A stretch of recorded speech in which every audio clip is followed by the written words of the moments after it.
और यहाँ मेरे सारे किसान भाइयों को सबको मेरा राम राम भाई।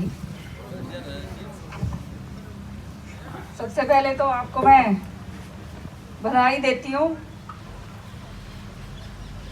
कितनी ज़बरदस्त तरीके से श्रुति मुझे बता रही थी, आप लोगों ने यहाँ पर महाराज की अगुवाई में सारे किसान भाइयों ने ट्रैक्टर रैली निकाली और बार बार भाई सिर झुका के नमन करती हूँ किसानों को, जिन्होंने आप लोग एक इतिहास रच रहे हैं। और मैं तो केवल एक बात कहूंगी, यहाँ कोई राजनीति करने नहीं आई मैं।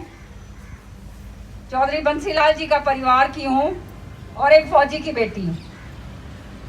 तो भाई मन ने तो एक बात का बेरा है, जहाँ जुल्म हो और जहाँ झूठ का बोलबाला हो उसके खिलाफ हूँ भाई। पूरी तरह जिंदगी में एक चीज सीखी है कि भाई सेवा करो। अगर राजनीति में आए हो, कुछ बनाया है भगवान ने, तो सेवा कर सको तो करो और झूठ ना बोलो। जो जबान से एक बारी चौधरी बंसीलाल जी कहा करते थे, जबान से जो बात निकल जाए और वो अगर उस बात पे अडिग ना हो तो वो आदमी नहीं है, उसकी ज़मीर नहीं है। तो भाई मैं तो उस परिवार की हूँ और तुम मेरे बारे में सब जानते हो। आज जो हो रहा है ये हमारे सबके बीच में, हम सब जानते हैं। बड़े दुर्भाग्य की बात है कि किस तरह से जो है ये काले कानूनों को लागू करने की बात हो रही है। 2 महीने को हो रहे हैं, ठंड में सर्दी में सारा किसान जो है बैठे हैं, बूढ़ी माताएं बहनें बच्चे जो हैं बैठे हुए हैं, और ये सरकार जो है ये अपनी हठकर्मिता नहीं छोड़ रही। इतना अहंकार महाराज कभी देखने को नहीं मिला, सच्चाई है। और वो अहंकार उसके लिए जो अपने हक की लड़ाई लड़ रहा है, वो धरती पुत्र जो कुछ नहीं मांगता, 2 टाइम की रोटी कमाने के लिए वो अपनी मेहनत करता है। आज उसके ही खिलाफ जो सरकार जिसको बनाया गया हो, जिसने उसने बनाया, वो ही सरकार उसके खिलाफ लग जाए तो फिर नतीजा आप सामने देख ही रहे। बार बार ये बात कहनी कि भाई ये किसान नहीं है, ये तो चीनी है, पाकिस्तानी है। बताओ भाई, इससे ज्यादा और क्या दुर्भाग्य होगा जो धरती पुत्र को जो है किसान जो है चीनी और पाकिस्तानी कह दे। तो ये सारी बातें आपके सामने हैं। इन्होंने तो झूठ बोलने का ठेका ले रखा है भाई, सच्ची बात तो है ही। माफ करिए, आपको पाले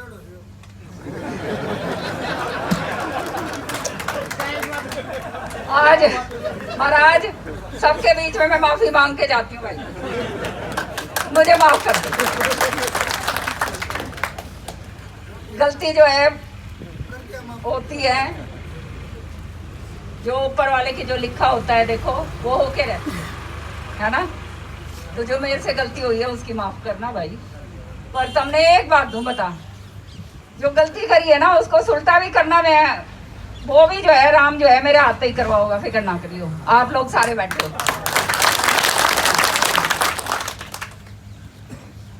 तो मैं तो केवल एक बात कहूंगी, ये इतिहास आप लोग रच रहे हो। जैसे मैंने कहा, ये सरकार चाहती है कि किसी तरह से रफा दफा कर दिया जाए। बार बार कितने 11वीं बार तो ये बातचीत के ऊपर आ गए। अरे क्या बात करनी, मेरे समझ नहीं आती। रफा दफा करो, कानून रद्द करो और खत्म करो। लेकिन ये इनकी असली नियत को दर्शाता है कि जब किसान इतना दुख में है फिर भी उसको 2 महीने तक सड़कों के ऊपर लिटा के रखा हुआ है। इतनी निर्दयी सरकार, इतनी निर्दयी हुकूमत आज तक नहीं आई भाई। शुरुआत में इन्होंने कोशिश करी थी, जमीन अधिग्रहण बिल लेकर आए थे, आपको अगर याद हो। शुरू में जब इनकी सत्ता आई थी, उस समय भी जब खूब विरोध हुआ था तो इनको वापस लेना पड़ा वो कानून। तो भाई अब ये कह रहे हैं कि 18 महीने तक स्थगित करेंगे, कभी कुछ करेंगे। पर किसान को समझ आ गई ये बात कि जो है ये कानून रद्द हो तो बात आगे बढ़ेगी। रद्द नहीं होंगे तो आगे बात नहीं बढ़ने वाली। यही बात है ना भाई। तो जिंदगी के अंदर याद रखना, हम आने वाले अपनी पुश्तों के लिए, जो हमारे नौजवान बच्चे, उनके लिए ये लड़ाई लड़ रहे हैं। और आने वाला समय गवाह होगा, जिस तरह से अंग्रेजों के खिलाफ लड़ाई लड़ी थी, किसानों के खिलाफ जो कानून लेकर आए थे। इतिहास जिसने पढ़ा है या मालूम होगा, महाराज आपको बताएंगे, पगड़ी संभाल जट्टा वो वाला आंदोलन शुरू हुआ था महाराज।